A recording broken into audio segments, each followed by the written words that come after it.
Zdravím všetkých návštevníkov tohoto webu, som Igor Týmko z kapely No Name a v rámci takej nejakej prípravy nášho nového albumu vám ukážem, v akej etape sa nachádzame a hlavne kde sa nachádzame. Prosím vás, toto vyzerá ako nejaké zanedbané asfaltové staré ihrisko, ale toto je strecha atómového krytu, ktorý sa až do dnešného dňa a dúfam, že aj naďalej využíva ako nahrávacie štúdio Klaxon, prípadne ako nejaký veľkosklad, nepodstatné. Kde sa nachádzame? Nachádzame sa ešte v nejakej časti priemyselnej zóny mesta Košice. No a keď budete dobrí, tak vám ukážeme, ako to v tom našom štúdiu vyzerá. Štúdio Klaxon, ideme.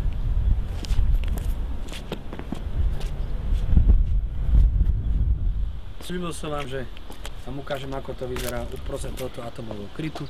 To je on, my sme boli hore. Nech sa páči, pozývam vás do útrop štúdia Klaxon.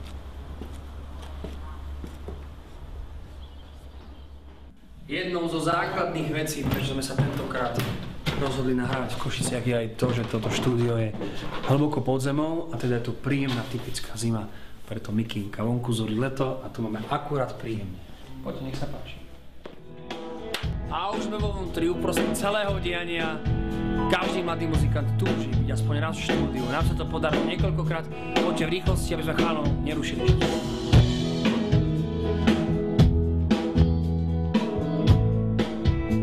Toto je zvukár Roman Čotis, ktorý s nami spolupracuje na tačnom albume.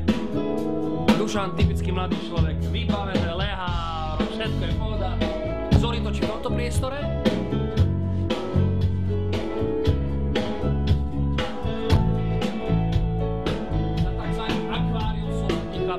Ukážem ich bližšie. Šup!